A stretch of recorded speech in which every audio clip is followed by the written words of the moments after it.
Hello, everybody. Hello, Jeff.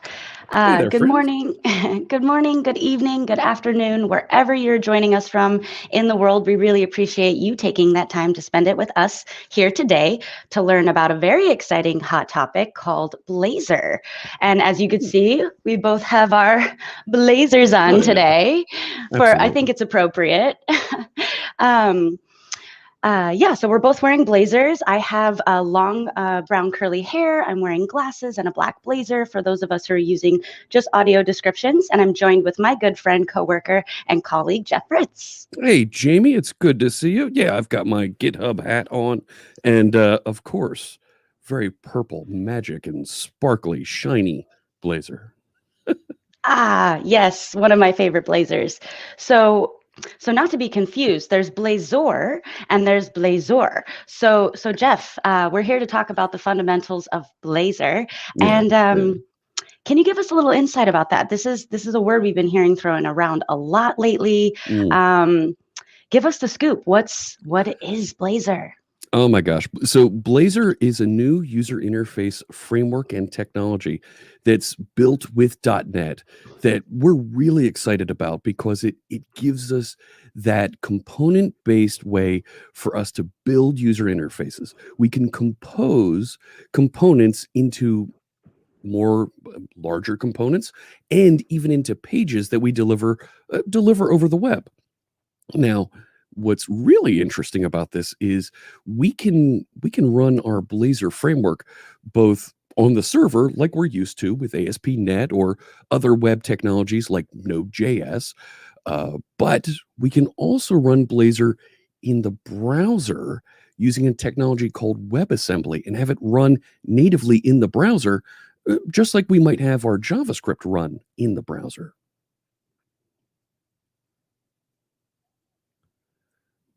I think Jamie's muted.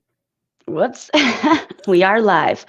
Yeah, so that sounds incredibly useful. It sounds like there's a lot of ways that we can implicate this into a bunch of our different web applications. Oh yeah. Um, why don't we get the rundown? Like, what are the fundamentals? Where do I get started? What is the actual beginning? Let me start off. I'm going to open. I've got Microsoft Edge running here on my desktop. If we can share my desktop, there it is. Perfect. This is the Blazor.net web page, and you can see it's got this really long URL in the browser address bar. But if you just go to Blazor.net, it'll get you started. There you go. And I see we shared the link out. Thanks so much. And there's everything you need to download the tools to write code with Blazor. Download the SDK, the software development kit, so that you can build and compile your application with Blazor is all available right from here.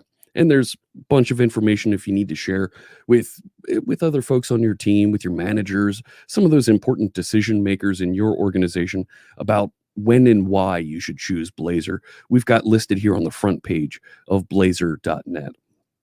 So we're going to dig in and we're actually going to get started. We're going to follow along with the Learn module here. And the Learn module actually tracks along very nicely with the Get Started bits here. But this isn't too bad to download and install all the things you need to get started. So um, the basic things that we encourage folks to get started with, depending on where you're coming from to get started with Blazor. If you're on Windows, you can install a copy of Visual Studio 2019. It comes with all the runtime and all the tools that you need for building with Blazor. But if you're also, excuse me, if you're on a Mac, you can install Visual Studio for Mac. You'll get all the tools and runtimes you need with that as well. If you choose to include the web workload in both versions of Visual Studio, works great. And if you're on Linux, or maybe you don't want to install the full versions of Visual Studio, that's okay too. We have the .NET command line tools that you can install and run with Visual Studio Code and have a great experience building applications wherever you might be, Windows, Mac, or Linux. Amazing. Amazing. So whatever platform or tooling that you prefer to use, Blazor is there for you. Oh yeah, absolutely. And that also means we can deploy a Blazor app to wherever you want to go as well, whether it's a Windows server or it's a Linux server, or maybe you want to deploy in a container and get that native cloud experience. We've got you covered in all those different deployment patterns that you can work with Blazor applications. Amazing. And so what's probably the first thing that folks need to download to get started, to get it up and running? So let me head back over to our screens. There we go. Thank you so much. And the first thing that we recommend folks install, if you don't have Visual Studio installed, if you want to use Visual Studio Code, or maybe you want to use some other text editor, that's okay too. You're going to download the .NET SDK. It's right here. It's the first button that you get to from that Blazor tutorial here. Download and install is right here on the left side. Download the .NET SDK. And at the command prompt, then you'll be able to run the .NET command to get started, to see that, yes, you have .NET running and available. So over here, I just run .NET, and it comes back and reports everything is available here. And I can check the version of .NET that I have installed. Now I have a preview version here of .NET 6, but you may have other versions of .NET installed, like 3.14 or 5.0, and I've got another 5.0 preview installed here. That's okay. It'll run any one of these just fine, and you'll be able to work with Blazor on the server and Blazor WebAssembly. So once we have it installed, yeah, good stuff. So next thing we want to do is actually get in and take a look at building our first application here with Blazor. And we're going to build a Blazor Server app. Okay, so are we ready to build a Blazor Server app? We ready? Absolutely. Let's do this. How we doing there, chat room? What do you think? You ready to get into this? See our first application? Yeah. So let's do this. So let's go. All right. So we recommend folks get started with a Blazor Server application. It's a little bit easier for you to interact with. It's going to give you a faster experience out of the gate, and some of the other things that are coming along that are going to give you a better development experience are all available with our Blazor Server configuration. So I'm going to copy this first command that's suggested that we have here to create our app. .NET new Blazor Server -o Blazor app, and this -- no HTTPS. What's all that stuff? What is this trying to do here? So what this is doing is it's going to create that new Blazor Server application. We're going to name it Blazor app, and we're not going to configure it for SSL just yet. We don't really need that for just our little development environment that we're going to work with here. So I'm going to go down here, and I'm going to create a folder called Let's Learn. Drop into that folder, and let's do that. .NET new Blazor Server, and it was Blazor app, and no HTTPS. And this is going to create that project. It's going to restore it from the default templates that are available that come with the .NET command line. So if we take a look, I have my Blazor app folder. I'll drop into that folder, and if we look, we've got a couple things here that are kind of what we'd expect if we were building an ASP.NET Core application. It's a little bit tricky to view here on the command line. So let me open this in full Visual Studio 2019, and let's take a look at what this looks like. So I'm going to jump over to Visual Studio. Yeah, let's look what it looks like in the environment. But is that to say that all of this automatically downloads when you do the .NET SDK download for Blazor? It doesn't download it when you install the SDK. However, it will reach out and install those as you need them. So we don't put down all of the latest workload, all of the latest packages and references for the template. We fetch them the first time that you request interacting with them. That way you'll get a more recent version than perhaps when you first installed the SDK. Gotcha. So I'm going to open up Solution Explorer here, and that's a little bit easier. Most of us that use .NET are used to seeing projects in this structure. And we're seeing some things here that we kind of we're like I said, we're used to seeing inside of an ASP.NET Core application. Just looking down here, a program, a startup class in ASP.NET Core is something we're used to seeing with information in here about configuring services, configuring the HTTP pipeline and how we interact with those. And this is pretty standard what we have in here. There's one or two extra lines about adding server-side Blazor, and there's another entry down here about map Blazor hub. We don't need to worry about those. Those are pretty standard things that you don't typically have to change. But if you want to dig in further, there is documentation that'll explain to you what those things do. If we take a look under pages, go ahead.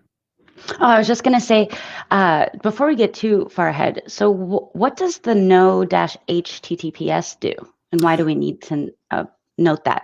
Sure. So the reason that we chose no HTTPS back there in the configuration, let me head back, right? When it said here on the command prompt, no HTTPS, what that does is it turns off the default transport layer security features that come with the Blazor Server template.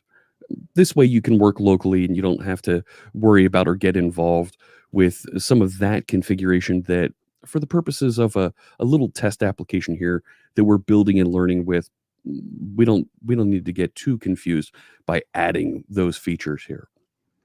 I see. So this makes it a little bit more of a simplistic test application. Yep. Okay, great. So good question. Thank you for asking. Mm-hmm. So I'm going to move on and let's actually run the application. Now, the way that this suggests we run it is at the command line using .NET watch run. So let me do that. Instead of running it from inside Visual Studio, we'll use Visual Studio as our editor so we can write and change our code. I'm going to go to the command line and I'm going to execute .NET watch run. Now, what this is doing, and let me clear the screen so you can see what happens. What this does is it's going to run our application and watch the folder for changes. So if anything changes inside the project folder on disk, it's actually going to restart the application for us and update the content in the browser for us. So here it's going to download all the things we need. It's compiled the application. You see it there. And there it is. There's my hello world for the template that ships with Blazor and the .NET command line. That was pretty fast. Yeah, right? I mean, okay, granted, there's not a lot in here. It's pretty simple. There's not much to really take a look at, but there are some interesting things in here that we can get involved with. And what I want to make sure I call out is that the Blazor application runs on top of a .NET runtime. Now, I mentioned this is a server application, so we're going to build with the .NET runtime and deliver that to run on a server. So your server or your Docker container that you may deploy into is going to have a .NET runtime in there. That might be .NET Core 3.1 or one of the newer versions of the .NET runtime like .NET 5 or .NET 6 that's going to be released here in November 2021. So that runtime ships with our server application. And if we want to deploy using WebAssembly and we want to ship Blazor into the browser, we're going to package up a subsection of that runtime and deliver that into the browser as well. And that gets specially compiled so that it runs specifically on top of that WebAssembly runtime that all the browsers, all the modern browsers have and support. So first thing that I want to show you here is the counter. Now,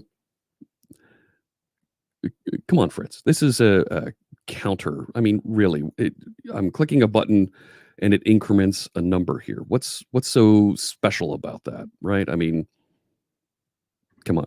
I wasn't going to say anything, Jeff, but I was waiting for the punchline here. There's no magic to this, right? Like, what's it doing? So let me show you behind the scenes what's happening with this. Let me show you over here on the network tab. And I have to open this. Oh, no, I have to refresh. Here we go. Check out right here. See this localhost status 101 switching protocols? It's actually connecting and using a technology called WebSockets so that it can start sharing information back and forth to the browser. So let me show you. There you can see the negotiation that's going on, but it's sending messages, very, very small messages back and forth to the browser. And this is how Blazor server side works. Is it sends these, look at these little 3-byte messages, 44-byte. What's happening is Blazor renders content on the server and delivers just those changes to the user interface into the browser over WebSockets. So I'm going to clear this. When I click that button, we sent a binary message and it was 298 bytes. We received a binary message for 148 bytes and it sent back 26 bytes. And we can take a look at what's going on in here and you can see the raw hex of what was sent back and forth, but you can see the text of what exactly happened here. And if you were to go through and pull this apart, you'd see this is a button click event is what it's detected. And what was received coming back is an indicator that says, well, replace that with the value 1. And if I clear this again and I click that a second time, you'll see we receive a message back that has some compressed information, but it's changing it to 2. And we're doing this back and forth. So all of our interactions to build this user interface are happening on the server. Now, okay, that's kind of interesting. How did we build that? How does it know how to do these things, right? So, Jamie, let's take a look at some source code for this thing. Yeah, that'd be great. All right. So I'm going to head back over to Visual Studio. And I'm going to look at that counter page. Now, this is counter.razor right here. And when I open that up, this looks a little bit like a Razor template that I might have used with ASP.NET MVC. I've got some HTML mixed with some C#. I mean, it says counter. That was that header I saw at the top of the page. Counter count, current count, and at current count. Well, okay, I'm used to seeing that with Razor templates. The @ sign kind of switches me back and forth to C# syntax. Okay. And a HTTP button, cool, with a CSS class defined. @ on click. All right. This isn't a JavaScript on click. This is a C# on click. So when this page is rendered, that @ on click is telling the Blazor runtime, run this C# method, increment count, which is right here inside this C# code block. Now that's kind of weird, right? Seeing C# mixed in with HTML like that. Not going to lie. It's a little bit weird. But yeah, it's not the norm that we're potentially used to. No. I mean, Razor templates do a little bit of this, but a code block like this, we're getting a little bit out there. Follow with me for a second. A private int current count equals 0. That's a field. That's an integer field being defined. We've seen that in C# before in other C# classes. So we're defining it like a field in a class, but here it's inside of this page that's been defined. And current count is being referenced here. So if we think back to how Razor works, and for those of you who aren't familiar with Razor, I'll explain quickly. The value of current count is just going to be output right here where it's being referenced. And you can see when I click on it, it highlights all the references to current count for us in Visual Studio. So when the increment count method is executed here, and that's a regular C# method, it's going to take the current count and increment it by 1 using the C# increment operator ++. So it increments it, and we get this very simple binding operation happen, right? We've changed the value, which means that this automatically updates because the Razor, the Blazor runtime sees that the current count has changed. So it repaints that section of the user interface. So I get that click and it increments the number. I see. Okay. So is an advantage of using Blazor so that we can use C# and won't have to use JavaScript anymore? Yes and no. You're not going to be able to get away from JavaScript entirely. You can get away from a lot of JavaScript. You can definitely get away from it. But there are places where if you want to interact with your browser, you want to interact with the features of the browser beyond just the elements that you're painting on the page here. You want to reach out and grab the location sensors. You want to reach into the browser and you want to do other interactions with embedded elements. Well, you're going to need to use JavaScript to do that. And there are capabilities inside of Blazor to do that type of JavaScript interop. It's a little bit further advanced than we're going to cover in this session, but we do have great documentation that'll show you not just how to call JavaScript from .NET, but from your JavaScript, be able to call back into your .NET code. Really cool stuff, and just a little bit further advanced than what we're going to cover as part of this. Yes, thank you for that explanation. For everybody following along, we do have the documentation linked in our resources. If we could have that, there we go, perfect, thank you. Thank you, people behind the curtain. This is our Blazor Resources. All of the resources for this event, plus tons more, can be found in this link, including documentation that Jeff was just referring to. And I see a bunch of questions coming in. I promise we'll make time for them. Keep them coming, and we'll set a time in just a few minutes to kind of cover those directly. So keep them coming. Oh, yeah. Okay, so you just explain this to me. Yeah, let me finish one last bit here. Yeah. That's kind of important. And I skipped right over the first line of the counter page here. This line up at the top, at page / counter. So we have to define for ASP.NET, for Blazor, we need to tell Blazor what components, what files are going to listen and respond to the various addresses that we navigate to inside of our application. So when we do this, right, when we want to have links or buttons that go to different pages, we need to declare where those various pages are listening and handling requests. So by placing at page / counter, we're adding a route. We're defining a route that says when somebody wants to navigate to my website / counter, they're going to get the contents of this page. So if I go back over here, you can see / counter on my address bar brings me here. And if I click back on the home page, I'm navigated away and back, and it navigates me into that counter page. So this is a way for us to tell Blazor exactly where these pages, these .razor files, are going to respond to those requests. So. Oh, I see. Okay, that's very fascinating. I was muted. So now I think, do we want to do the check your knowledge here? Or do we want to keep going? I can keep going. Yeah, let's go ahead and keep going. And then in a few moments, I'll get to some questions that we have. Some pretty good questions too. So fantastic. So when I showed you the counter source code here, this is a .razor file, counter.razor, and all of our Blazor syntax are stored in these .razor files. Now, if we look at them, take a look back at index, these are pages because they have the at page directive up at the top of the page. However, they're also components. They have the exact same syntax as a page and can be reused inside of other pages by just referencing them by their file name.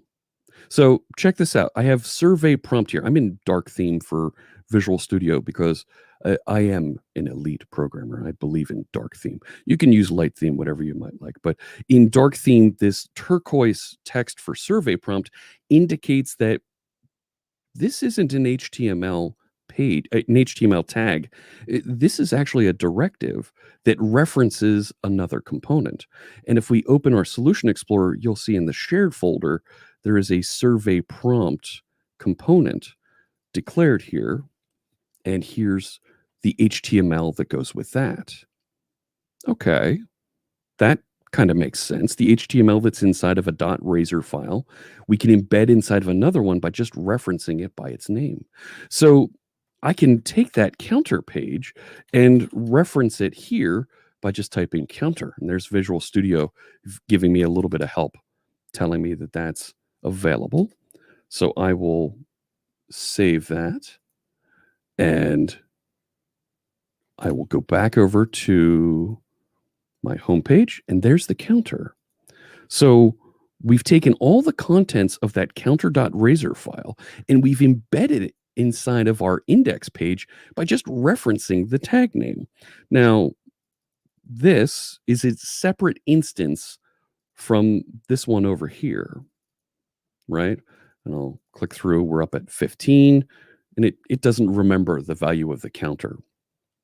But we can now reuse some of those files in other places.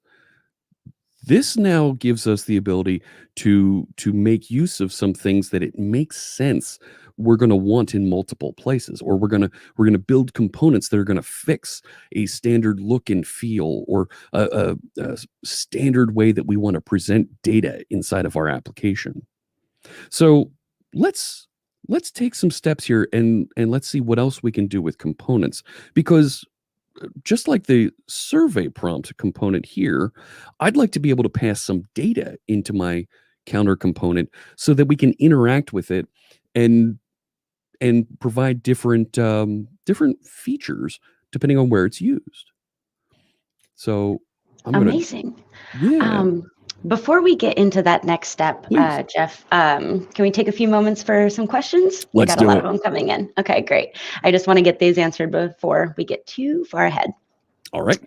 Okay, so I have a lot of questions. You ready? Hit me. Okay, and thank you everybody for posting these questions. We'll get to as many as we can. So, so first off, what is the difference and use cases of server versus WebAssembly? Oh, good question. There's actually, I believe we have on the front of, if you go through the Learn module, here in the second step, there is how WebAssembly works. So WebAssembly means we're going to deliver your Razor components, your .NET runtime, and have it run on top of WebAssembly all in the browser. Versus server side, you're going to have your Razor components and .NET runtime running inside of an ASP.NET Core application in a nice blue cloud. It can be other clouds, but we like blue clouds here. Nice fluffy blue, Azure blue clouds here at Microsoft. Very specifically blue. Yeah, a specific shade of blue. And it's going to send data back and forth to the browser to update your web pages that you're going to be delivering. Now, what are the use cases for the two is the second half of that question. So good use case for Blazor server side is when you want to keep all of your business logic, all of the information to build and manage your application on the server. Now, this is important if you're in some sort of a verified environment or ecosystem. And I'm thinking specifically of things like the finance industry or pharmaceuticals, where you can't, for the purposes of validation from outside organizations, you can't have that code get out and onto just anybody's workstation, anybody's computer, anybody's phone or other device. So you need to keep all of that business logic on the server in order to maintain that validated state, and you just deliver the user interface updates to those browsers. Now, other folks will use this as well. It ends up with a very thin and lightweight interaction across the network. So that might be really good for you if you're broadcasting across the internet on the public web, and you might be reaching out to folks who don't have a great connection and you want to transmit just very small packets. You saw the when I showed inside of the network traffic, very small traffic, hundreds of bytes, low hundreds of bytes, right? 200 bytes. That's not going to impact folks significantly when they're interacting with your application. On the other hand, Blazor with WebAssembly, you're installing the whole enchilada inside of the browser. So you're going to have to download a couple DLLs to run in the browser. That depends on how many features you use inside of .NET that will determine how large a payload you deliver. Now, that could be anywhere between 2 meg, 8 meg, 10 meg. Depends on exactly what you're using. We've got tools that will compress and tree shake and give just those DLLs that you need to run in the browser. Now, folks hear 2 meg, 8 meg, 10 meg, and they think, oh my gosh, that's so much data. When you look at other popular, very large websites, I'm not going to name any, but you can take a look on your own hitting F12 on those websites, and they deliver significantly more than 8 meg to run in your browser. But the point here is, just like some of those websites, you can now install and run Blazor just like a progressive web app. You can install all of those DLLs on a device, whether it's a phone, a tablet, a PC, and all of those DLLs are going to be running locally, saved and running offline, and making just the connections to interact with the server when you need to. So when would you choose to use Blazor WebAssembly? When you need to have that disconnected application. You want to be able to run outside of being connected to a web server all the time. And that might be great for folks that have a field sales team or field technicians, representatives that aren't connected to the internal web servers all the time. They need to update their phone, update their device, go out and perform service at customers' facilities, and they're disconnected. Save things locally. You come back, you sync when you get back on the internal network, and it works great. There are other folks that are building internet-facing applications that use Blazor. It's really great stuff, but it does use a little bit more bandwidth to make that initial download.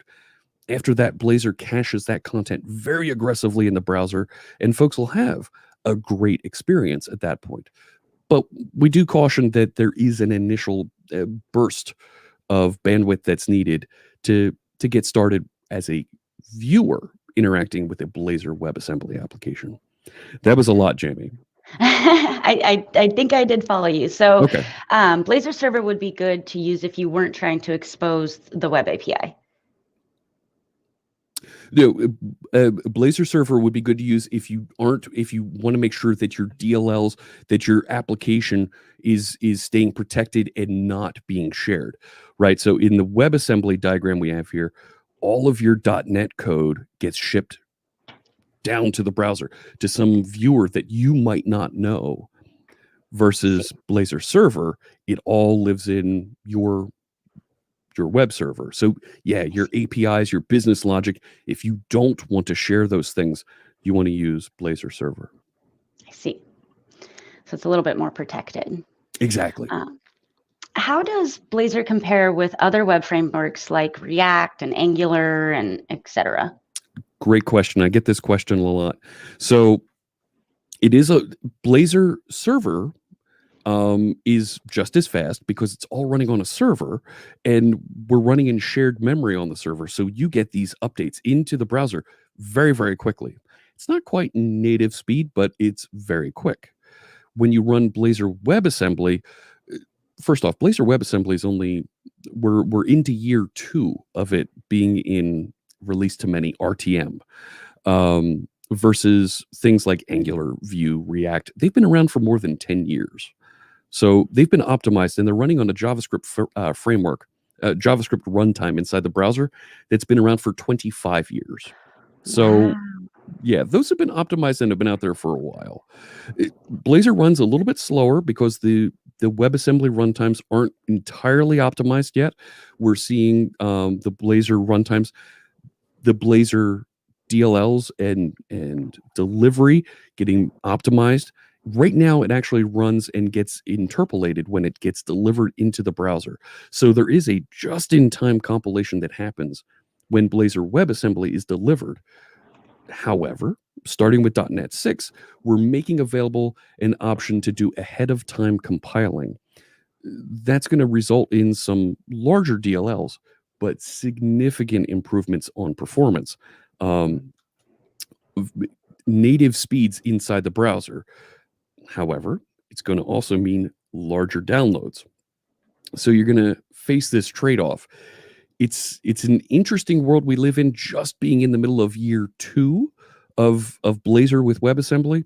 We expect it to get better as the browsers advance, as our Blazor technology advances. But right now, it's not quite as fast as those other technologies. But you're going to be just as productive as you would be building with C# on a server or inside of another application, because you're using the exact same C# technology that you're comfortable with, maybe building with WinForms, WPF, Xamarin, ASP.NET. You're using the exact same technology, just running in a Blazor framework. Wow. Okay. That was a good explanation. Thank you. Oh, cool. So what is the difference between a Blazor server and MVC? So there's actually not that much of a difference. Blazor Server is another type of ASP.NET workload that gets installed into our server-side application. In fact, if you take a look at the Blazor Server template that we have here, and I open this up, you'll see some .cshtml files here. Because in fact, there we go. Thank you. I was pointing to things before we were screen sharing. So you see host CSHTML, you see error CSHTML. These are Razor views. These are Razor pages being presented. And you can add in controllers. You can add in the MVC capabilities in your startup class, just like we're used to seeing.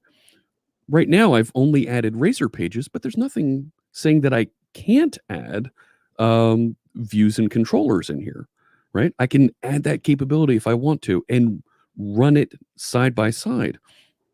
Have Blazor handle some interactions, have MVC handle other interactions. It's up to you how you want to mix and match those things. And you can see down here where it maps the endpoints. It's set up routing. It's set up a fallback page here that it's going to go to if the Blazor hub doesn't know how to respond to things. But we're going to default to this host page and present and render our Blazor content from there. So I can add in those other features if I'd like. It's the same ASP.NET server in both situations. So you could potentially mix and match depending on the outcome that you were trying to get. Absolutely. Yep. Great. And I'll ask just one more question on a similar MVC side, and then we'll get going. But don't worry, keep asking your questions. We have folks in the chat who are answering, and we'll also make sure to take more time to get some more questions answered. Absolutely. Can you run a Blazor server app hosted inside of an MVC app? Can you run a Blazor server app hosted inside of an MVC app? Well, you could run those as one application. I'm not sure why you'd want to run two applications, right? I can add, right? This is an MVC app here, so I can add, where is it? Add controllers with views. And now this has all the MVC capabilities. Gotcha. So you can start to assemble these, like all the little Lego pieces that you want to put together to make your application with the various parts that you need. Razor pages, controllers, views, server-side Blazor, they're all available to you. Gotcha. So I can mix Blazor into my already existing app, is what you're saying. Amazing. Okay, well, that's the answer I wanted to hear, Jeff. Yeah. Amazing. Okay, well, let's move a little bit forward with our workshop here. Yeah. We're still taking questions, so please feel free to answer those in the chat or ask those questions in the chat. All right. Amazing. So we were over here and I was looking at this counter and I wanted to enhance this a little bit, make it behave a little bit differently depending on how I reference and use the counter. So let me go back over to Visual Studio, and we saw in my index, I just have counter here. I'd really like to be able to provide an attribute like the title here to be able to specify, well, how do you want to increment your counter, right? It'd be really cool to be able to say increment by and have it do something with that information. So let's go back over to the counter, and I'm going to add a property here called increment by. All right. And we'll make that a property with get set, and we'll default it to 1. We're going to increment by default by 1. And I'm going to change this here to say plus equals increment by. So now when I click this button, it's going to increment by whatever the value of this property is. Now, in order to get that property assigned from outside of this component, from outside of this page, I need to decorate it with an attribute. And that's the parameter attribute. So this tells Blazor this property is a parameter that can be assigned from a tag outside of this file. So I'll save that. And if I go back over to index razor, I can start typing increment by, and now Visual Studio has already picked up and said, oh, I know what increment by is. It's an integer. And you see it even gives us the little @ sign here to show and tell us this is a Blazor C# property that you're going to set. And I'm going to set that to 5. Now, then all my red lines go away and it knows that's a proper integer to work with. If I were to type 5, it knows that that's it wouldn't like that very much. No, that's not going to work. So I'll change that to 5, save that, and behind the scenes, my page is actually rebuilding here. And look, it's gotten all grouchy because I typed in 5 there. But I will go back over here, refresh. Oh no, what have I done? Increment by. We're going to force a refresh of this. There we go. Oh, whoops. Yeah, it did not like that spelt out 5. Right? I purposely put a bug in there and it recompiled and got stuck. Bugged out. So Control R inside of the terminal will force it to refresh when you run .NET Watch. So here I now told it increment by 5s, and it increments by 5s. If I go over to the counter page, there was no way for me to pass in an increment by value. So I had that default to 1. So now this counts up by 1s. So I have now 2 different ways I'm using the same component, but I'm altering its behavior because I can pass in a parameter and make it behave differently when I need to. So this is kind of one of the fundamental ideas of using components and composing our application by reusing those components and changing their behavior inside of parent components or parent pages when they're requested. So the next bit we're going to get here is going to be about data binding and working with events. Ooh, so fun. Do we have any questions to get into before I start showing and walking through this bit? Yeah, I do actually have a few questions. Fantastic. So is there a way to do multiple routes for navigating? Fantastic question. Yes. So let's go back over here. I had page counter up here. I can actually add multiple here if I want to have it listen and respond to different addresses. So I can have it also listen to not just counter, but we can say Fritz's wonder number incrementer, whatever it might be, right? Save that, and you'll see it's refreshing the browser over here. I don't have to just go to /counter.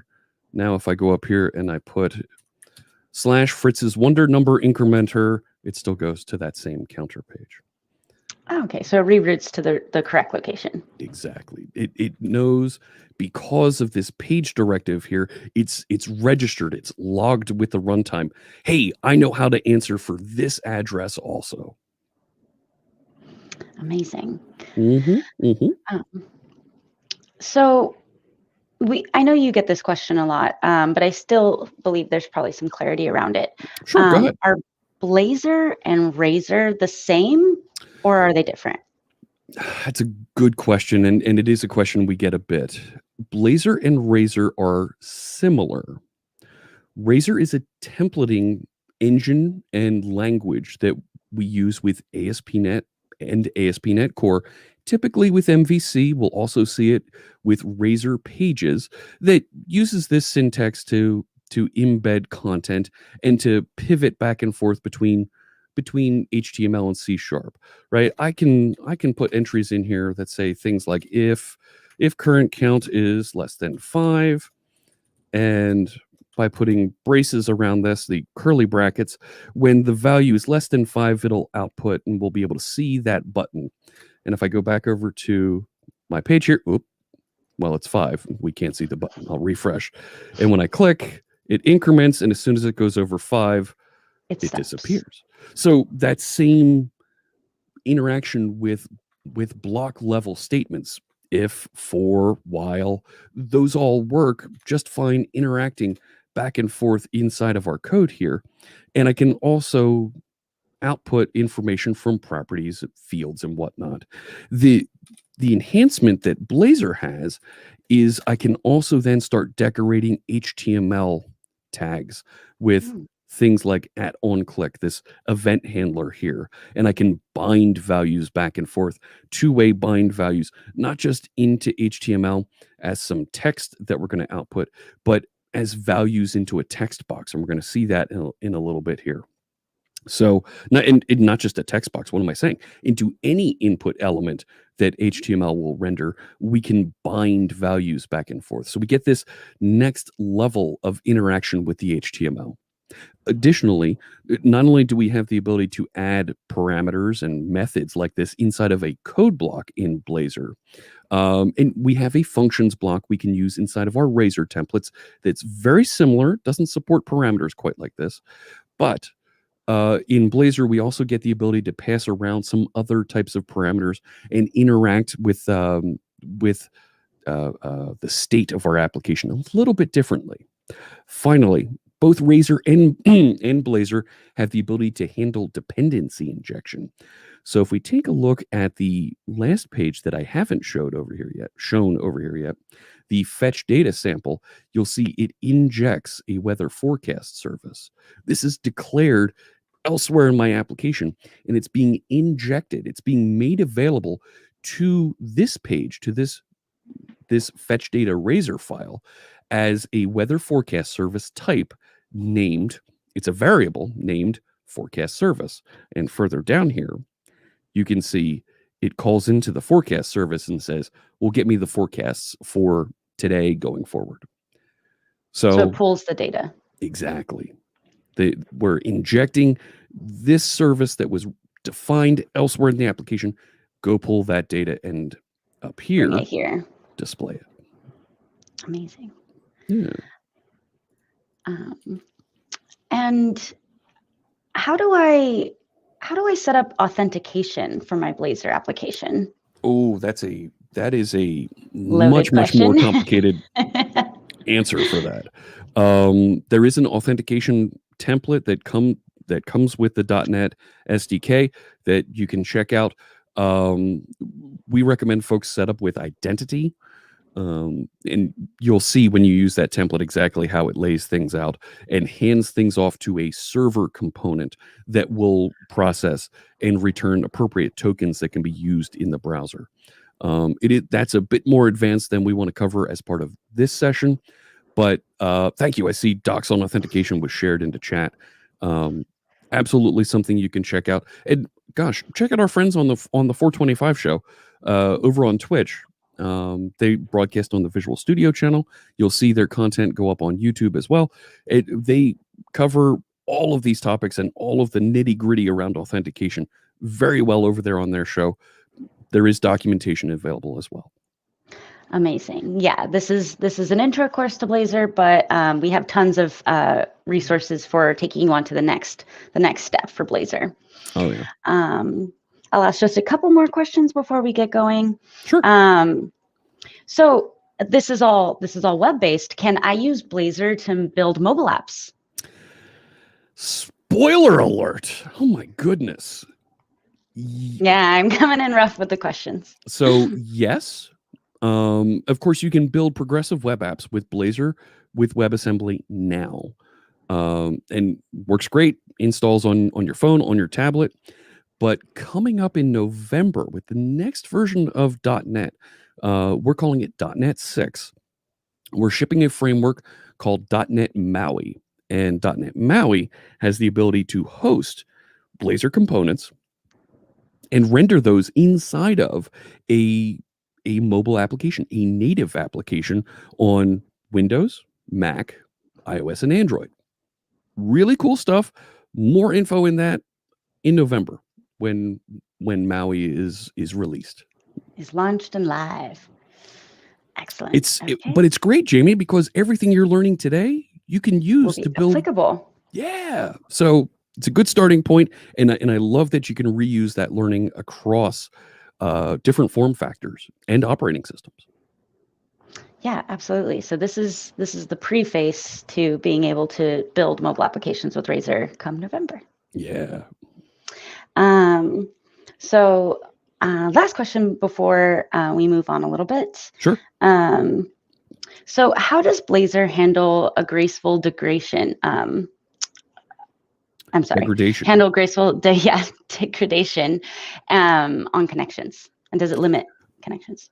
So I think what they're referencing is if I'm over here and I'm using Blazor Server, and if I've made my connection, excuse me, and it's returned and I'm interacting with WebSockets over here. Well, what happens if I don't have WebSockets available, or if the WebSocket goes away? This is built on top of a technology called SignalR. And SignalR is an ASP.NET technology that's been around for, 10 plus years now. In its current iteration, SignalR with .NET Core, what you're able to do is use SignalR to automatically step down from the preferred connection mechanism, WebSockets, to other technologies that will render and maintain that connection between your server and the browser. So it'll use some things like server send events, forever frame, log polling. If it really needs to get to that, it'll actually poll every few seconds to see if there's updates. And all of that is managed for you inside of SignalR. And what really makes SignalR important for us to consider, instead of just setting up a WebSocket connection and using that, is SignalR provides that abstraction over all of these technologies and automatically steps down. So when HTTP vNext comes out, right? We know HTTP 3 is on the horizon, but if there's some new technology that's being delivered that's going to give you a better two-way communication, we're going to adapt and put that into SignalR so that you can use that as the preferred way to communicate back and forth. Now, there's nothing on the agenda that we really need to push in yet. But if at some point in the future that whatever technology comes up, I don't know, carrier pigeons over HTTP, I don't know what it might be, and that's better, faster for folks to use, you keep using SignalR and we'll switch over to carrier pigeons over HTTP for you when it's available. Amazing. Yes. Okay, so let's go ahead. I know you have a lot to show us, Jeff. So Sure, do you I've got want time. to? I've got time. Yeah. Plenty Okay. of time. Excellent. So Yeah, let's, let's go ahead. yeah, what do you say we get into the next bit here about data binding and events? Yeah, let's go for it. All If right, everybody's ready, I'm ready. cool. So I want to build that prototypical to-do list. Every application, every web framework, when they want to show off, hey, look at how cool my framework is, they want to build a to-do list, right? It's a pretty standard sample that folks build and work with. So let's build a new Razor component to be our to-do page. So I'm going to go over here into Visual Studio. Now there's a command line. There's a command you can run at the command line that'll build this for you. I'm going to do this in Visual Studio because it's real easy for me to add a new Razor component. It's going to load up my templates here, and I'm going to change this to my to-do Razor file. And I end up with to-do as a header, code, and nothing. All right, that's all that's here. But I want this to be a page, so I need to decorate it with a page, and we'll listen to the address /to-do. So just to make sure we don't lose anybody following along, is this the next Learn module? This is still in the same Build a Web App with Okay. Blazor Learn module. This is Unit 7 that I'm going through. Okay, so perfect. I've specified here's the page where we're listening, where it's going to present this, the route for it with the page directive here. Let's go over and create a navigation element for this. So I haven't shown this page yet. This component yet. This is the navigation menu that appears down the left side over here. So there's the home button, there's the counter button, there's the fetch data. I'm going to put right here next to counter. I'm just going to copy this, paste it again. I'm going to change the label from counter to do. And the href, the navigation that we're going to, I'm going to change this to do as well. So now I have a navigation link here. Navigation link runs very much like a normal anchored hyperlink in HTML. I'm able to click this and it'll go to the to-do page. So if I go back over, there, it already has been refreshed. There's my to-do page. Click that and there's nothing here. What happens is that watch process, it needs to refresh when you add a new file. It doesn't always pick up all new files all the time. So now there's my to-do page. So let's start building a to-do item and creating some list of objects that we're going to bind to. So I'm going to go back over here and inside my data folder. Yeah, we'll do it in the data folder. I'm going to create a new class and I'm going to call this to-do item. So this is a regular C# class. There it is. Let's create two properties in here. I'll use the prop snippet to help get through this a little bit quicker. And I have a title to my to-do item and a is done property because I want to know if I've completed some of these things, right? Now I can go back over to to-do Razor and let's define a collection of to-do items that we're going to interact with. So private list to-do item. And we'll call those to-dos. And I'm going to use a little C#9, a new initializer right there. And that is, I need a using statement. There we go. And I can put using statements inside of my templates, inside of my components, I'm sorry, using the same using syntax that I would inside of a class file. I just have to prefix it with an @ sign so that Blazor knows, oh, that's C#. All right, so I've got a new list of to-dos, and let's just output a list of these. That's not the right tag. An unordered list. There we go. So this is going to do a little for each, and I'm not going to get the. That's fine. Var to-do in my to-dos list, and let's output a list item that is that to-do title. If I go back over, there's nothing being output yet because, well, I don't have anything being added to the list. So let's put a text box here so we can add something into our to-do list. I'll go back to Visual Studio. Down here, I'm going to create an input. Let's put a placeholder in here that says do something. To do something, right? And I'll add a button that says add to do. Okay, save that. And we should check over here, refresh my content. There it is. Now I've got my content here, but I need to wire that up so that this text box actually goes somewhere, right? Learn Blazor, and this doesn't do anything. So we need to write a little bit of code so that it actually does something with that. So here we go. We're going to set up an event handler for this button so that when you click the button, there you can see a bunch of the events pop up in Visual Studio that you can choose. And I'll let you scroll through this on your own time if you want to take a look at some of those. And I'll add a call add to do. We just define a method down here. Cool. So this red line will go away because it now sees that there's a method. All right.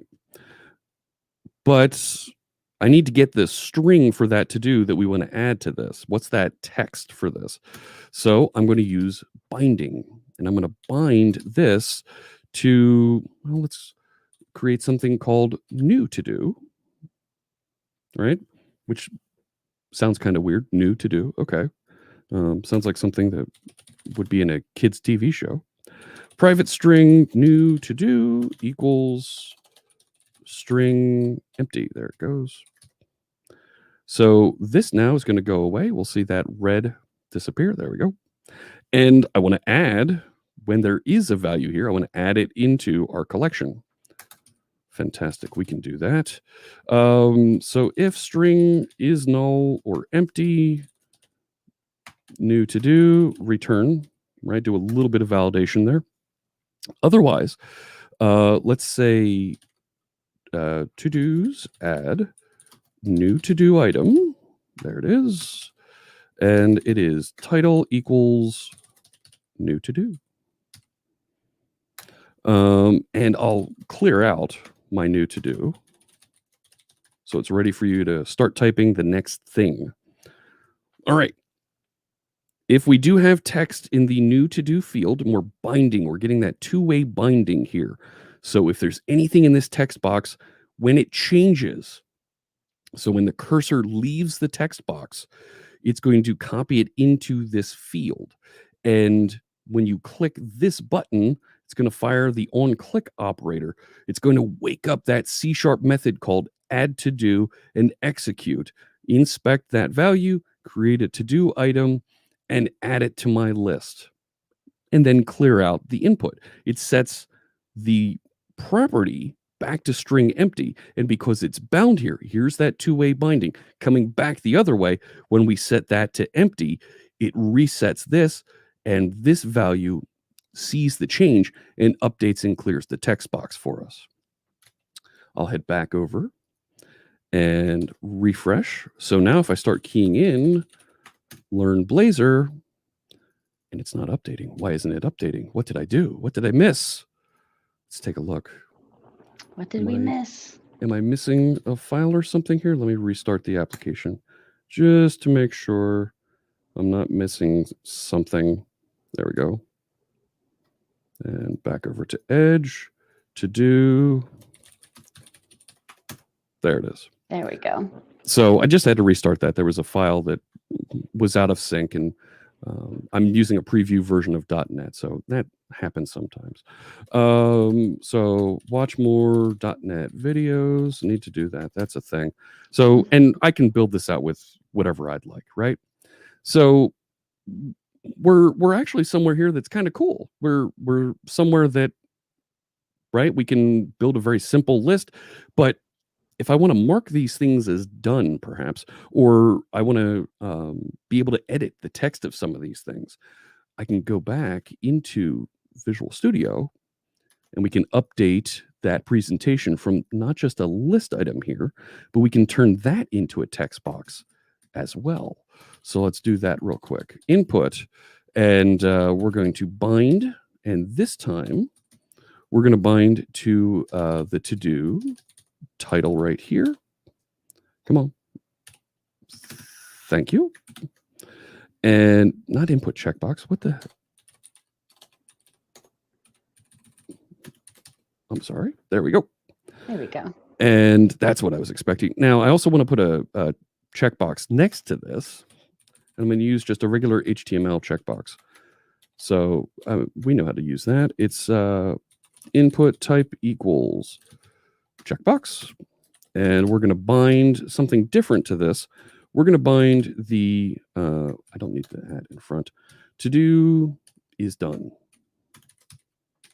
So now it'll know and bind this is done value from inside each one of our to-do items in that collection. I'll go back over here, and now I've got a checkbox with that text. And the text isn't going anywhere. So it's not that big a deal just yet. Okay. But in that checkbox, I can actually filter on that and say, well, how many items do I have left? Let's put a little note next to the to-do here. And let's put the number remaining, right? So we'll say something remaining. Well, I can use a little bit of link here to output that information. So I can say to-dos.count, and I can put a little where clause in here, where the to-do is not done. So I've got a little link query right there that we're going to bind and output next to the text remaining. So now if I go back over here, one remaining. It already updated that. And when I check it off, none remaining. Watch more .NET videos, right? Subscribe to my podcast. I don't have a podcast. You get the point. I'm able to add these, check them off, and it binds and updates the HTML text appropriately. And these fields are interacting with that C# code and updating our user interface immediately. And that's all happening, in this case, on the server and being painted on the screen for us. The exact same interaction, the exact same content components works with Blazor WebAssembly. Wow, that's pretty amazing. And I noticed that you edited the text on the visual representation side. Now, will that reflect in your source code? When I edit which text? You added WebAssembly, learn WebAssembly Blazor. Oh, will that actually reflect back? No, because that's a to-do item. It's a data point that we created, so it's sitting in memory only on this page. So when I refresh, it goes away. Ah, okay, I see. Yeah. So how we doing out there? Any questions? Yeah, how's everyone doing? There was a lot. Yeah, that was a lot. That was amazing. How would you persist data in an app? Good question. Like keep it coming. So if we wanted to save that to-do list, if we wanted to put it somewhere so that it was persisted, so that we could come back to it later, what you would do is you would put it in one of two places. You could put it in the browser using application state. Now, that'll stick in whoever's browser is currently running, and it won't follow them into other browsers on the same machine, onto other browsers on other devices. So you don't have that persistent and being shared with other folks. The other way to persist it would be to update and send it to an API endpoint. Now, I showed briefly over here, there's the weather forecast in the fetch data over here. The weather forecast service that's being injected here, it could use an HTTP client to fetch data from a web API endpoint, from an Azure function endpoint, an Azure API endpoint, But it can also post and put data at those endpoints as well. And whatever technology you're using to build those HTTP APIs will save and persist appropriately. So you then inject and interact with those using, in Blazor WebAssembly, you're going to use an HTTP client. In Blazor Server, well, your server is running inside the firewall on your own data center or in your own cloud application space.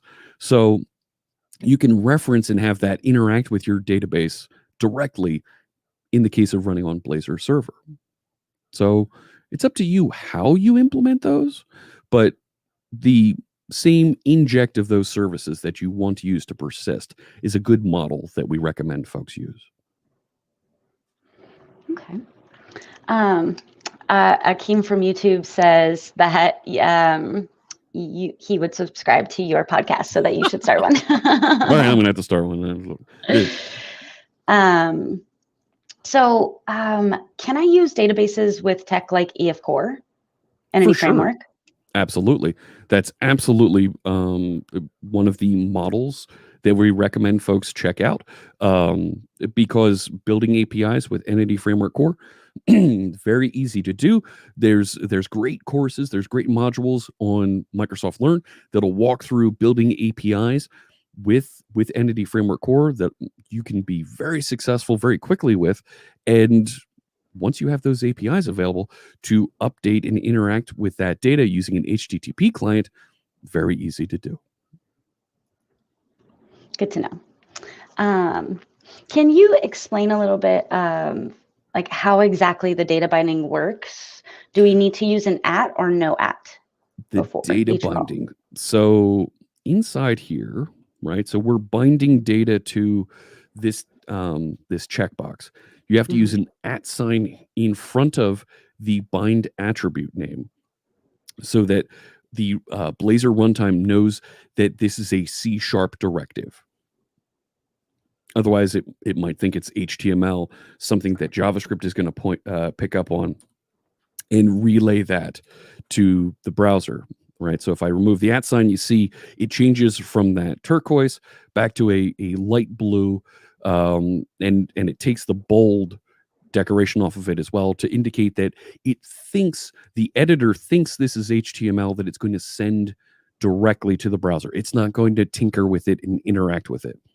So you need the @ sign here, and you see Visual Studio is helping us out here to with the predictive text. Yeah, the IntelliSense pops up, and this will instruct the Blazor runtime to pick up and execute what's happening with it. You don't need an @ sign in front of this, in front of what you're binding, because the very nature of using the @bind here is telling the Blazor runtime that this is a C# statement. It is a C# property or a field that we're connecting to and interacting with.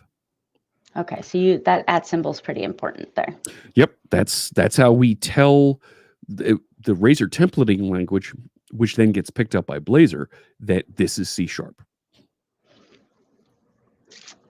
Yes, Blazor binding is a bit like magic.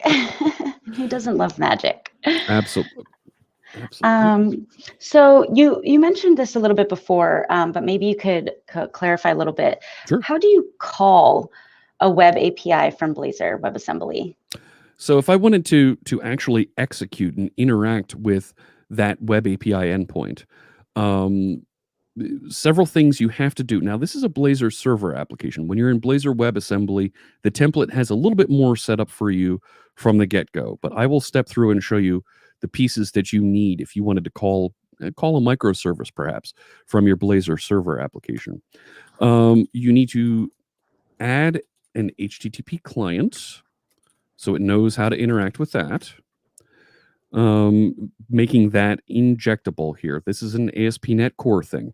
It's made available for you immediately inside of a WebAssembly application. That's comes by default with the template. Back over now inside of my to-do, if I wanted to interact, I can inject that HTTP client, and I can call it whatever I want here. Fritz's web fetch thing, whatever. Some folks like to call it fetch. I like to just call it HTTP because it's a reminder to me that when I use this thing, it's actually making a request across hypertext transfer protocol. So if I scroll down here inside of my add to do here, if I wanted to go and not just add it to my to-dos list here, if I wanted to actually update and send it somewhere else, I type HTTP dot, and now I can specify all the things that I may want to do with this, right? So I could send it and structure a request that I want to send out to whatever endpoint that you want to transfer your data to, right? There's helper methods like post, so I can specify here's the content that I want to post to this other location. We've even got helper methods that are available in in another assembly that isn't referenced by this project just yet, but it is available in the WebAssembly project that will allow you to post as JSON and specify an object that you want to post to that other location. I can also get data from other locations. So if I want to get a string from some URL, I can specify that here. Come on now. There we go. Right. And I can go fetch that from whatever location.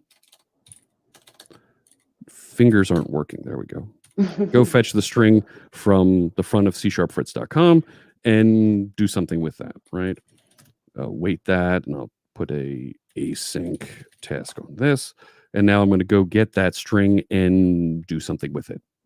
Whatever you want to do, it's now available to you to fetch and interact with on your page.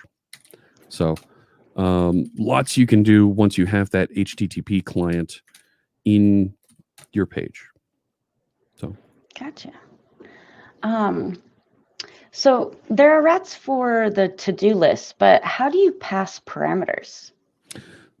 So we passed a parameter into our counter by using this parameter attribute, and that allowed me to set that parameter here on the tag. But I think what they're asking is, how do you pass a parameter into the to-do page so that this starts with something, right? Yeah.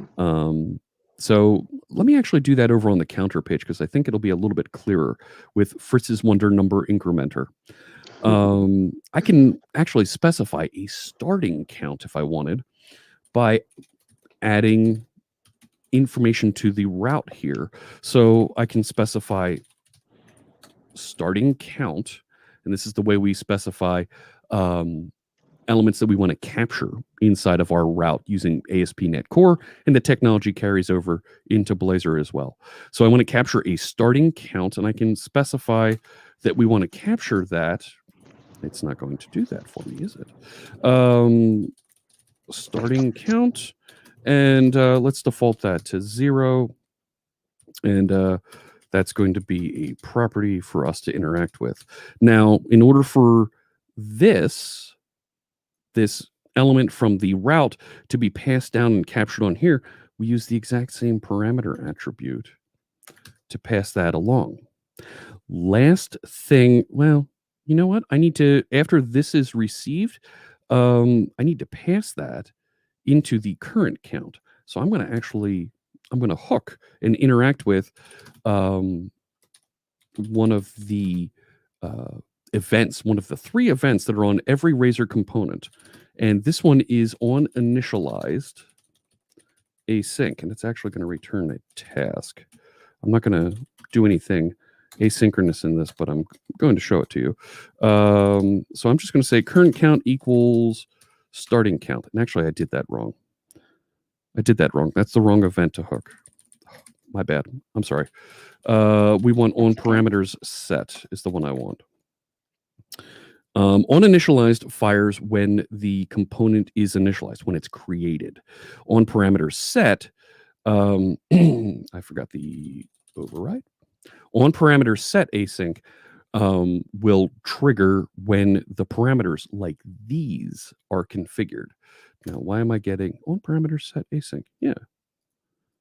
Why am I getting? It doesn't like that.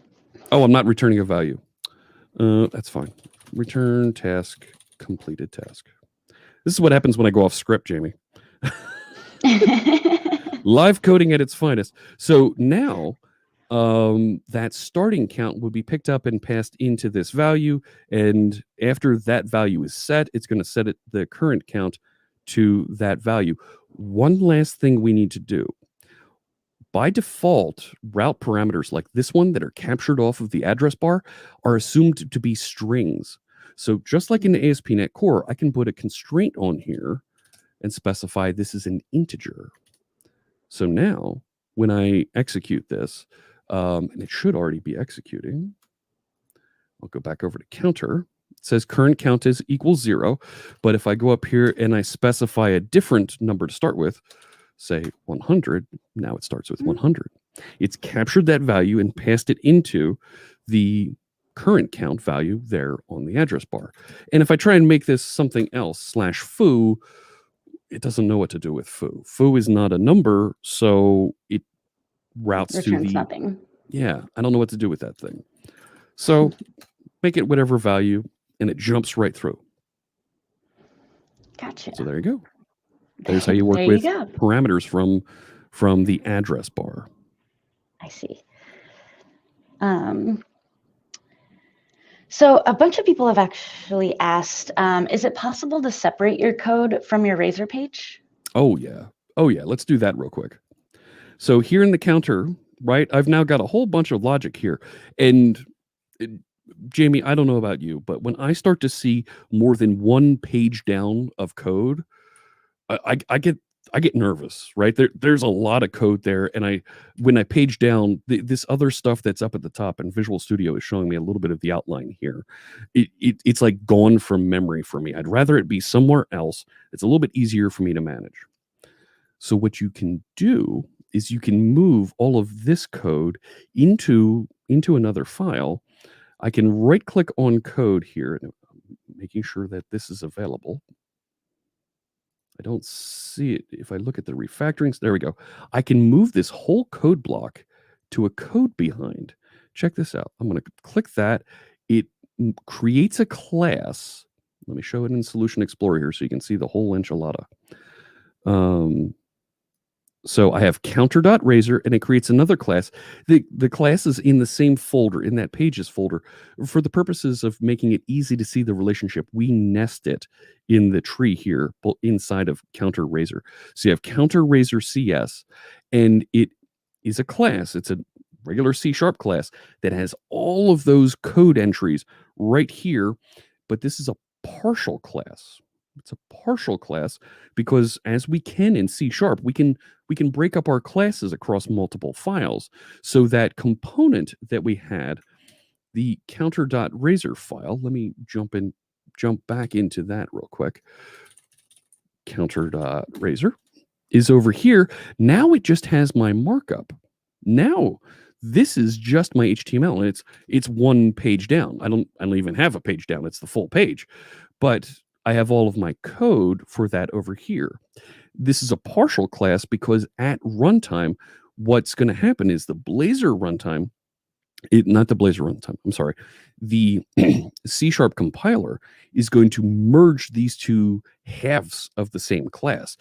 The HTML, it's going to render, it's not HTML, the Razor template, it's going to, which is HTML and C#, it's going to render into a C# class that knows how to present this content and merge it with this content that we wrote. So you get the exact same output, the exact same behavior, but for our human eyes that need to juggle this content separately, you want to be able to see and interact with these a little bit cleaner. I can move this into a new vertical tab group. And for the purposes of me working in Visual Studio, I can zoom out, and now I can see both my markup and all of my code that supports it side by side, and be able to work with it a little bit easier when that concept count inside of my application starts going up.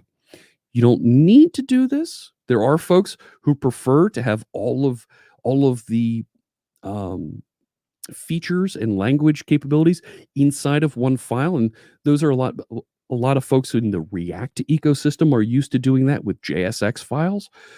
That's great. You can do that if you'd like, but if you'd like to separate it out like this option is available for you as well. There is no right answer for this. It's strictly a matter of comfort and what makes you happy and how you build your applications.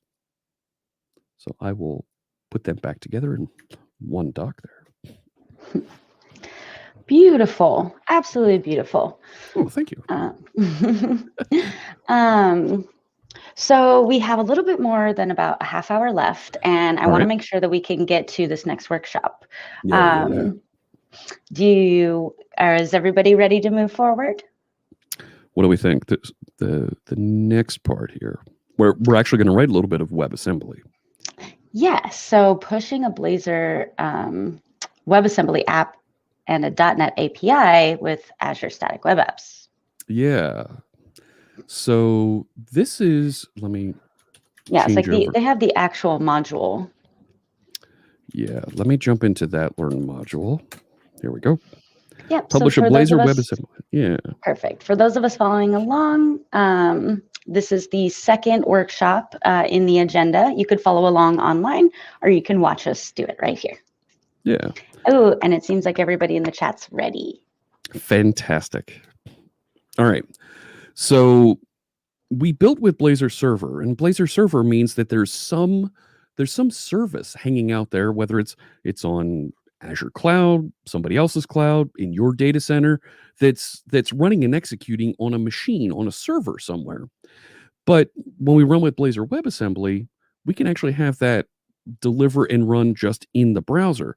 So then all of our content, all of what we build and work with actually lives in and runs somewhere else. It's just hosted on the cloud. It doesn't actually have any moving parts on the cloud.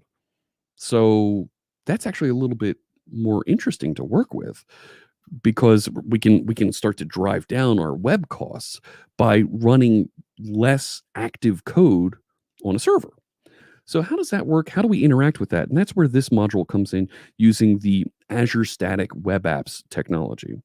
So let's get in. Let's take a look at what this module is all about.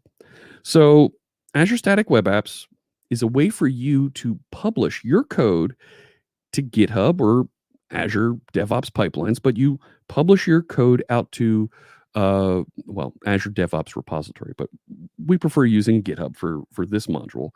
And as your code changes, we're going to give you continuous integration, continuous delivery set up with GitHub Actions, and automatically deploy that to a location on Azure for all of your static content, your HTML, images, JavaScript, CSS, your Blazor application, your Blazor WebAssembly application. And if you need some server-side interactions, we'll give you an API that runs on top of Azure Functions that lives out there. You can manage with C#. And even better, we can deliver all of this in the same solution file for you to be able to interact with and build your application. So let's take a look at what we're going to build here. We're going to build just a simple shopping list that is going to persist in the cloud, and we're going to be able to interact with using Blazor WebAssembly. So let's, not Everybody bad. needs a good list app. Right. We did our to-dos. Let's get that shopping list app together. Yes. So the first thing that we need to do is we need to start from a template. We need to get all the pieces together to build this.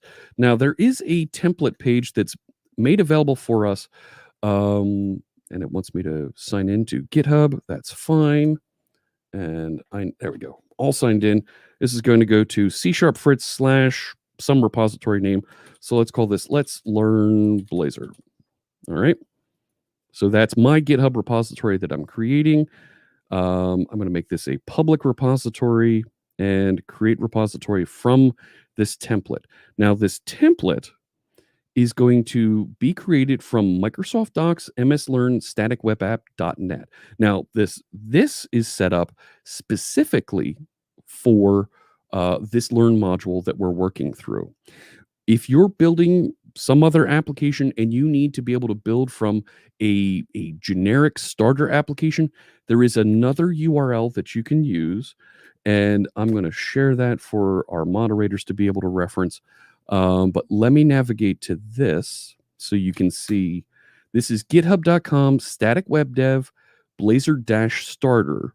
And this will give you a very plain, almost identical to the template we saw in the last learn module application to build from. You click use this template and that same dialog pops up that we just saw. Create a new repository from this and it'll give you a jumping off point to build your application. So let's take a look at what's inside this application. I've got 3 folders: API, client, and data. And when we take a look at this, it kind of makes sense that I'll have an API that's going to be my Azure Functions. I've got a client. This is my Blazor WebAssembly app, and you see the same folders in here that we had in the Blazor Server app: pages, root, some shared content, some properties, program CS, CS project file. Kind of makes sense. I know what these things are. So let's bring this down locally and try running the code on my machine. So I'm going to click the download code and get the URL for this, jump back into Windows Terminal, close that application down, go up a folder, and let's clone it. I'm a big fan of the command line, so I do everything at the command line here. I guess I'm a keyboard jockey like that, right? But that's a preference, though. I think absolutely you a could preference. do either. Yeah. Yep. I'm going to copy that file folder location and go back to Visual Studio, and let's open a new solution. I'm going to start at that location and open shopping list SLN. Sure, go ahead, save that. Sure, go ahead, save that. That's from the previous demo that we were looking at. So we take a look at this: API, client, and data. And I can set this up and run this application locally here. Now, there's actually 2 parts to this. There's an API and client. So I'll want to run, I believe I want to run both of them at the same time. Nah, let's just run the client first. So I'll click start here, and it should start up in my browser after it builds. And we will get the application running locally here. So succeeded. So succeeded. I got the spinner. And it's loading. There we go. And almost. No, it opened in my other browser over here. Oh, okay. I was like, this should be displaying something. yeah, it just opened in the other browser. So I'm going to go to localhost, and it's in 44348. And it's on /products. Oh, I forgot the HTTPS. Pardon me. There it is. See, it says loading. That's Blazor WebAssembly starting up. And there it is in the browser. All right, so I've got products and I've got my list, and it says loading data because it should try to load data from my server. If we take a look back at the contents of this, right? So we went to /products. So there it is, /products. It's injecting an HTTP client. It's got a navigation manager right there so that it can help with navigation around our application. And I've got some components that are being referenced here and how it interacts with things. And to the question we had earlier, how do I get data from somewhere else? There you go. When we initialize this page, we're going to get data in JSON format. That's a collection of products from API/products. So not bad. I see how we're going to get that data, and it's not loading that data yet because, well, I don't have a server running. It's just running my WebAssembly application at this point. We're going to add that API later so that it knows where to get the data, where to store that data. But now let's go and start setting up the Azure Static web app. Let's make that available so that we can start copying things out and running it on Azure. So I'm going to open up, I'm going to use Firefox for this because I have some things configured in there that are going to prevent me from doxing myself. And anybody who watches my videos knows I do that a lot. It's precautionary. Yes, quite precautionary. Here we go. And right? Do I have this right? Actually, there's a sandbox here we can use. So you know what? I'll use the sandbox. Yeah. So there we go. Checking for the existing sandbox. Thank you. Sandbox activated. Fantastic. So if I go to the Azure portal, no, it's, yeah, concierge subscription is what I'm going to use. So just so that I don't get into something I shouldn't be showing, here we go. So here is my Azure portal, dark theme, of course. And I'm going to create a new static web app. So I'll click the create button. And I'm going to choose a subscription. See, I thought there was a subscription. Yeah, concierge subscription. It should be in my list here. It's not. That's fine. I'll create it with this one.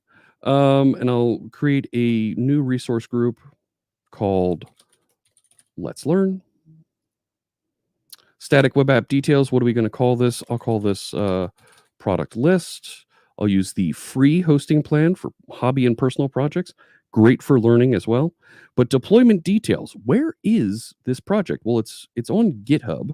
So I'll sign on to GitHub, and I got a little dialog popping open to the side here asking me to log into GitHub. I'm going to verify, and I got the two-factor authentication. Lucky me. Oh yes, 2auth. Everybody should be using two-factor authentication. So I will key in my two-factor. What? I'm out of time. That's what happened. It ticked over for Timed me. you out. Yeah. Lucky me. Oh, the joys and security of 2auth. Am I keying in the wrong one? Was I looking at the wrong digits? There we go. Yes, go ahead. Yes. Authorize. All right. So I got through my GitHub authorize, and now GitHub account, and I'm going to select an organization. I put this into C# Fritz, and over here when I cloned it, I put it in Let's Learn Blazor. So I will pull this down and find Let's Learn Blazor. There we go. I'll choose a branch, and I'm going to have this build off of the main branch. So every time there's an update to the main branch, we're going to update our website. Build details. Now, this is the important part that's going to automatically generate a continuous integration script for us using GitHub Actions. Really cool here because it's preloaded with all kinds of frameworks and configuration that are going to build and run your application. So whether you're running with Angular, React, Vue, Svelte, I'm going to choose Blazor. And it sets up these 3 folder locations for us: client, API, and www root.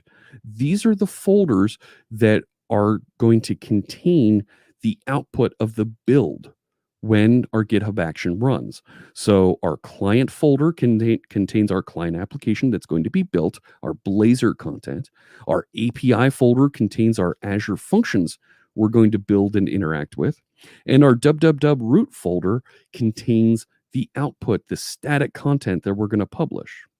So I can click preview workflow file, and it'll show me the YAML for my GitHub actions here. Trust me, it works.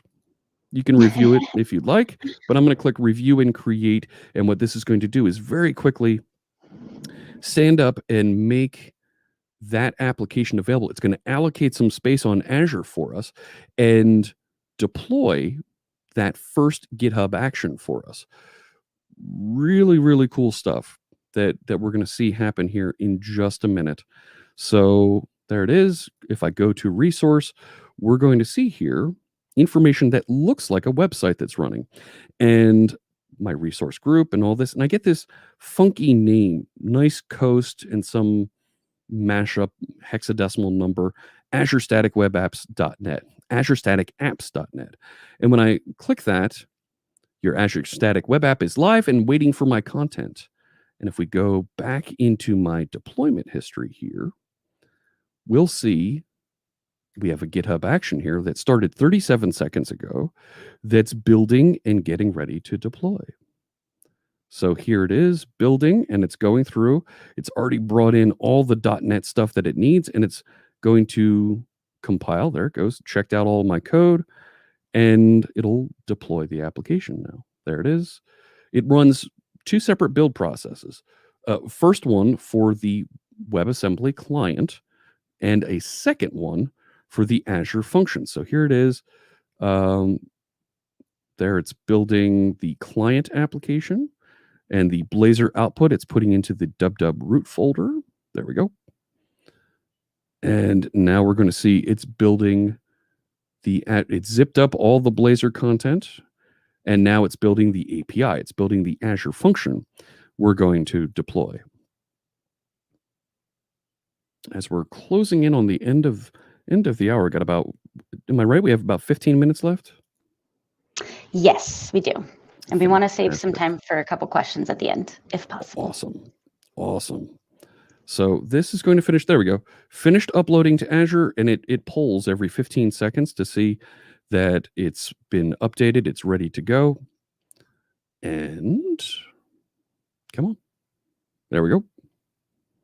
It's going to clean up. And if we go back over here and refresh, there's my shopping list. Now, loading data still isn't quite working. The module does have, the Learn module does have some instructions for what exactly we're going to put into our API over here. I can start keying in and getting that information into this. If there's a question you want to take while I start filling out that API real quick. Yeah, we could take a question. Right. So from our watch party, we do have a watch party going on. Hi, watch party. We have our good friends over there from the React and from our Cloud Advocates team. They ask, does Blazor Server use the same routing system as MVC? And is it possible for them to conflict with each other? It's not completely the same.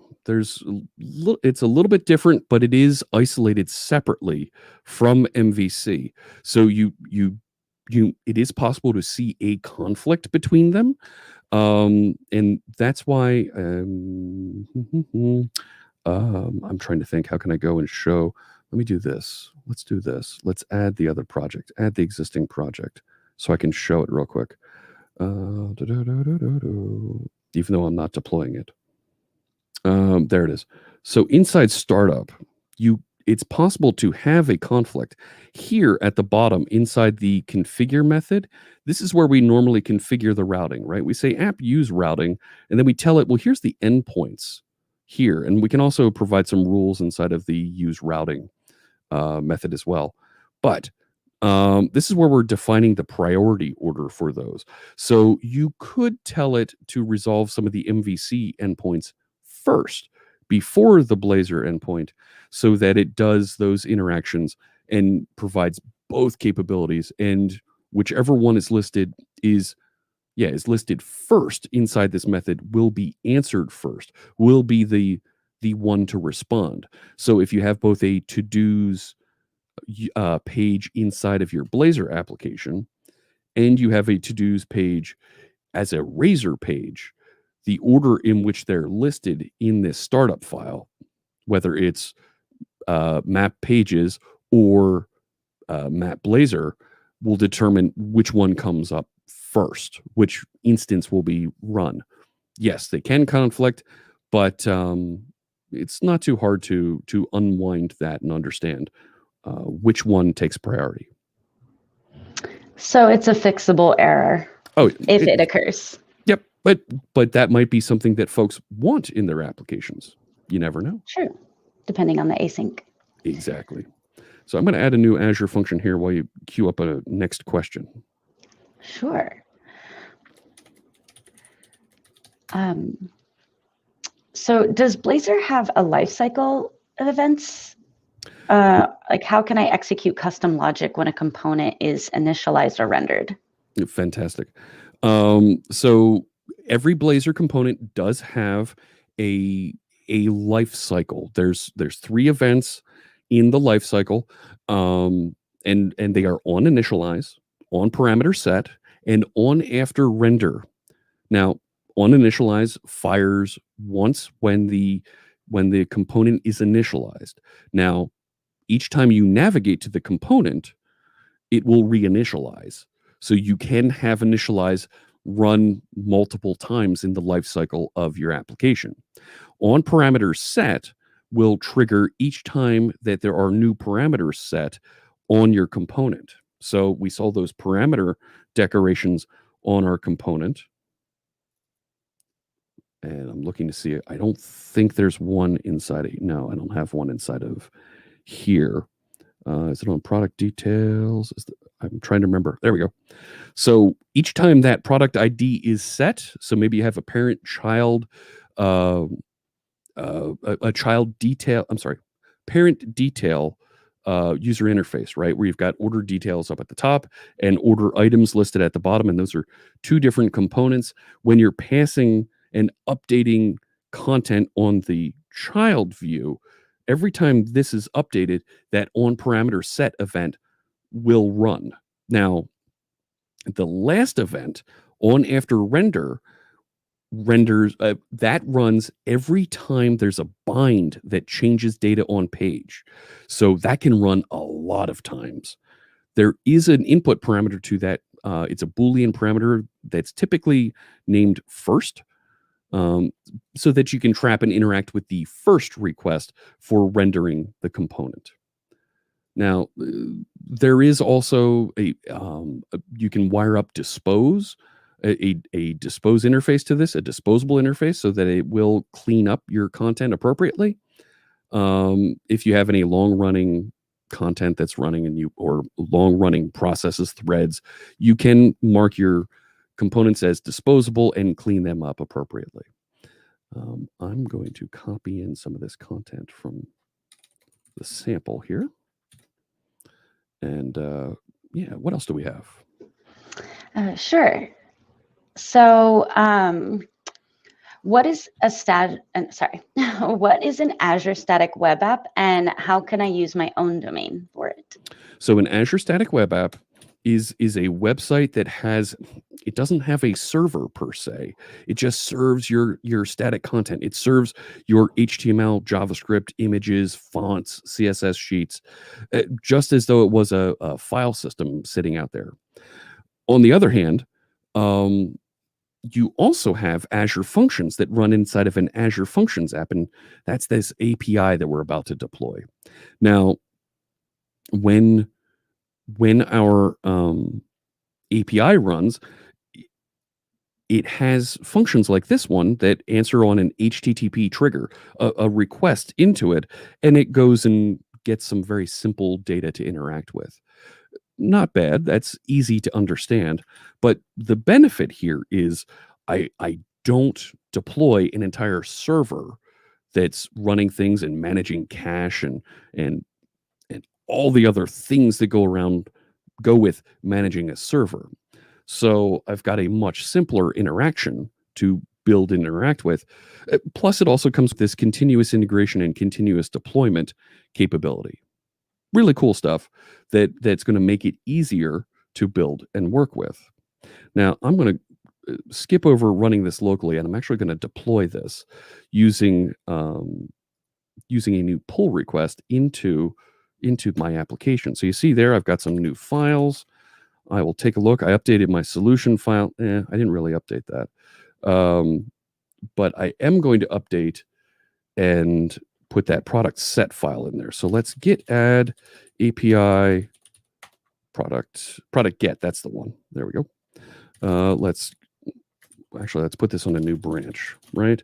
So I will call this feature get, right? Specify that's a new branch. There we go. And now I will commit added the get feature. Nuts. There we go. And I will push that out to GitHub. Now, this isn't structured like this in the module, but I want to make sure that I show this. So this branch has pushes. There's GitHub helping us out. I'm going to compare and create a pull request. Added the get feature. Fantastic. I will create that pull request, push the big green button down there just off screen. And what GitHub will do for us is it's going to run some checks. It's going to compile my application and see if this works. Now, this is something that I think is extremely valuable that is built and made available to you, because I wouldn't use this feature in Azure otherwise. This is going to build my application and publish it into a deployment slot, into a staging slot on my Azure Static Web App. That way, anybody can navigate to it and check it out in the same way that you might consider like a public beta version of your application. So this is going to build, and we'll see it deploy in just a second here, because it takes about 2 minutes to deploy this each time. There we go. Moving along. And we'll be able to interact with that out on Azure. Waiting. Now, it doesn't just put it on the same address that we built with. And I know there was another part to that request, that last question about, well, how do I put my own domain name in there? But it actually creates a staging slot that has the pull request number built into it so that you can see it and interact with it. It looks like I closed my Firefox on this. I had Firefox for that portal so that we could jump right back into it. Let me, while that's finishing building, what else do we, and I'll show you where you can set your own domain name for this as well. Okay, great. Are there bandwidth limits to the Azure Static Web Apps? There are. It's for it at the free level. You can check out the pricing page to learn more about all of those. It's extremely generous. But the bandwidth limit that you'll see is quite high, and it's not even a limit. It's the free limit is really what it is. So here I am looking at the static. Yeah. Oh, sorry. You can go around and play with it for free. Absolutely. So this is the static web app on the Azure portal. You can click into, not application insights, into custom domains. There's the default domain it has. You can add your own domain. Assuming you have it registered, but you can add and define your own domain here. And it will also allocate a HTTPS certificate for you so that, you can interact with it and take advantage of HTTP2 and all of those features. There we go. So my build is done over here for my pull request. So if I look back at the pull request, you see it's got the green check because it's built properly. And if I click into this, I get this helpful message. Your stage site is ready. You can go visit it here. There's my stage site. And now my get function works. I could run it locally with the emulator, but my get function works and I can see what's on my shopping list. And it's running all out there on the cloud. Amazing. Yeah. And last thing that I want to show you about that is back over here in the portal, if I take a look at the environments tab, it will show you there's my main branch that's been deployed. And here's the pull request. It even puts the title of the pull request with the branch that it's pulled from and when it was last updated. So as you're updating that pull request with all the latest features, the fixes that are being requested, this will be updated appropriately. Wow, I love that. I'm someone who really likes to see processes and procedures. So for me, this is beautiful. This really, really helps me identify how the app was being built over time. Oh my gosh. Last thing I want to show you before I take more questions, when I confirm this merge and let it go through, I'll delete the branch. What this does behind the scenes, it's going to run another check here to close the pull request. We're going to see this run in just a second. Come on. Come on, do the thing. Come on, there it is. merged the pull request, added the get feature. If we click into this one, there it is. It's closing the pull request job. And what it's actually doing is deleting that staging site. It's going to go through and reclaim that space. And this merge pull request instance of the action that's running is going to rebuild and redeploy to my main URL that's out there on the website. So extremely handy. Wow. And like you were saying, a great workflow that helps you do the right thing from the start with From the this. beginning. Yeah. Yeah. Wow. This is amazing. This is so beautiful. I'm so excited that we get to cover Blazor and find out actually how amazing Blazor magic really, really is. We And have a there's the couple link at more the bridge. minutes. Yeah. And then What do it we got? deleted it right then and there. It just updates automatically. I love that. Yeah. So we have a couple minutes, and I want to get to a couple questions before we do. So from the watch party, what is a good strategy for notifying events or state changes between sibling Blazor components? Wow. Notifying state changes between components. So there is a way, and we recommend this ability to create application state that you can pass between components inside your page. You create a class that you inject that's a POCO, a plain old C# object that contains some of those properties that you want to pass information between. I'm sorry, that you want to carry between your components. You can update those properties, and when they're injected into the other component, they'll receive and have that property made available. So you need to register that class and register that class with the dependency injection service, and it will make that available anywhere you inject it. You'll be able to set those properties.